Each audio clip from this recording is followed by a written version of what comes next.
There's a place on Earth where the boundary between life and death doesn't just blur, it freezes solid. A towering graveyard, shrouded in eternal ice, where bodies lie preserved as if time itself has surrendered. This is Mount Everest, the planet's highest peak, and a realm so hostile that even the air you breathe turns against you. Over 300 souls remain here, not buried or decayed, but locked in a chilling limbo, some for nearly a century. And yet, year after year, climbers are drawn to its deadly embrace, chasing glory amid the ghosts. But what if Everest isn't just a killer? What if it's a vault of secrets? About why bodies defy decay, why some vanish without a trace, and what hidden forces turn tragedy into timeless enigmas that scientists are only now beginning to unlock. I'm your guide, and you're watching Astrum Orbis, where science meets mystery. Today, we ascend into the death zone, the world's highest graveyard. A place where the line between life and death blurs, and where recent discoveries reveal truths stranger than any legend. Imagine standing at 8,000 meters, where the sky thins to a whisper and every breath is a battle. This is the death zone, a frozen frontier where oxygen plummets to a third of sea level norms and the human body begins its silent rebellion. Cells gasp for air, muscles wither like forgotten relics, and the brain flickers on the edge of delusion. Even with tanks of bottled life, you're racing a clock that ticks in frost and fatigue. The cold here is a merciless thief, plunging to minus 40 degrees Celsius, where frostbite claims skin in minutes, turning flesh black and brittle. Winds howl from the jet stream at over 200 kilometers per hour, fierce enough to hurl a climber into the abyss like a leaf in a storm. And the sun? An unseen assassin, its ultraviolet rays intensified by the thin air, scorching skin and blinding eyes. Yet, in this paradox of destruction, preservation reigns. Why? The same forces that kill also embalm. Extreme cold halts bacteria in their tracks, like a deep freeze on Decay. Dryness wicks away moisture, desiccating tissue before rot can take hold. Low oxygen starves the microbes that would otherwise feast. Everest isn't merely a mountain, it's a natural crypt, mummifying the fallen in ways that challenge everything we know about time and mortality. But how did this eerie legacy begin? Let's journey back to the ghosts who first whispered its secrets. Everest's tale of enigma ignites in 1924, when two British climbers, George Mallory and Andrew Irvine, vanished into the mists during a bold summit bid.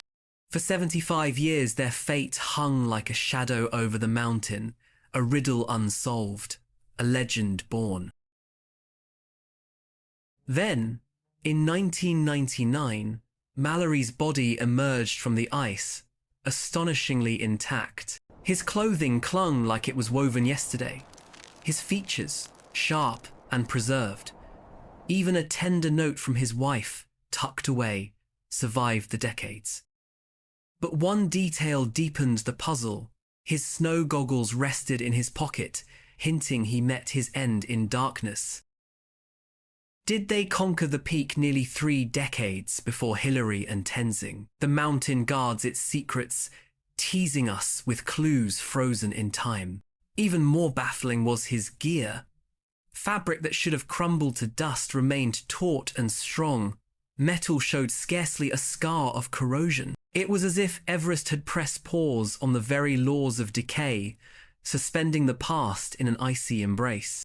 Fast forward to 1953. Edmund, Hillary, and Tenzing Norgay etched their names in history with the first confirmed summit. Yet mystery clung to their triumph. At 6,000 meters, Hillary spotted enormous footprints in virgin snow, far larger than any humans, in a place untouched by expeditions. Some claimed they were Yeti tracks, though most scientists believe they were distorted snowprints. Were they traces of something mythical, or mere tricks of the wind? Tenzing, steeped in the mountain's spiritual lore, refused photos at the top, fearing he'd disturb its ancient guardians. By the 1970s, it became clear Everest wasn't just the world's tallest tomb. It was a living laboratory probing the razor edge of survival on our planet. But the true horrors and wonders lay in the stories of those preserved or lost forever. On the 10th of May 1996, Everest unleashed its deadliest day, a storm that claimed 8 lives, including seasoned leaders Rob Hall and Scott Fisher. What drove these experts to push on amid howling warnings? The death zone's grip on the mind, oxygen, starvation, twisted judgment, turning rational choices into fatal gambles. Survivors' brain scans revealed hypoxia's subtle sabotage. Not just fog, but a euphoric haze, where danger feels like destiny. Hall's final radio call to his pregnant wife stretched 27 minutes, his voice steady in conditions that should have silenced him. Months later, his body was found, preserved in a serene pose, as if he'd simply paused for rest. No landmark haunts climbers more than green boots. A figure in fluorescent boots, frozen as a grim signpost for 2 decades. He wasn't alone. Rainbow Valley, splashed with the colours of abandoned gear, holds dozens like him, bodies that look days old after years in the ice. In 2006, David Sharp lay dying nearby, passed by over 40 climbers in a storm of ethical debate. His post-mortem revealed preservation patterns that defied norms.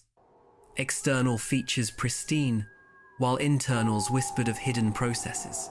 Then there are the vanished. In 2019, experienced climber Don Cash disappeared on descent, despite clear skies and GPS. No trace, no clues, as if the mountain had swallowed him whole. What force could erase a life so completely? The answers lie not in legends, but in the science. Everest is only now revealing. So, what explains these frozen enigmas? The leading theory: a perfect storm of extremes.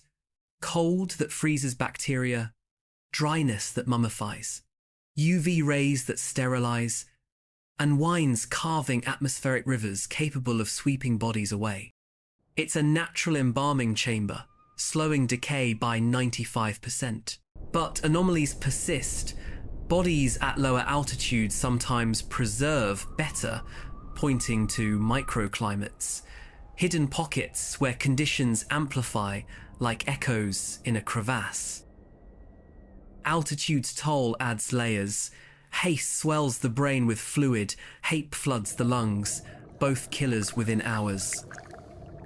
Neurologist Dr. Sarah Matthews dubs it euphoric hypoxia, where climbers feel invincible as judgment crumbles, explaining 1986's tragic calls. Yet success hinges on anticipatory acclimatization, bodies ramping up red blood cells weeks ahead.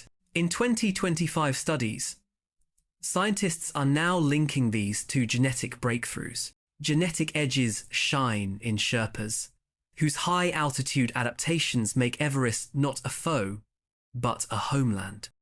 Imagine a place where survival dances on a knife's edge, and decay bows to nature's whims. But the data holds the final key. Here's what the numbers reveal. Since 1953, over 6,500 have summited, but 322 perished, a 5% fatality rate. Strikingly, 43% die on descent. As if the mountain grants the peak, then exacts its toll. Altitude sickness claims 29%, yet defies prediction. Elite athletes falter at base camp, while novices thrive without oxygen. Preservation stats are equally telling. Above 8,000 meters, decay slows 95%, with exteriors enduring while internals fade. As researchers in 2025 probe deeper, these stats reveal Everest's evolving truths. It's not supernatural, just the extreme fringe of natural law where life hangs suspended. Everest doesn't defy science, it illuminates it, exposing survival's limits in a world of ice and air. A reminder that our planet's wonders often hide in the harshest shadows. Next time, we descend into the Mariana Trench's abyssal depths, where bizarre creatures thrive in darkness as extreme as Everest's icy void. What mysteries have you encountered? Share below.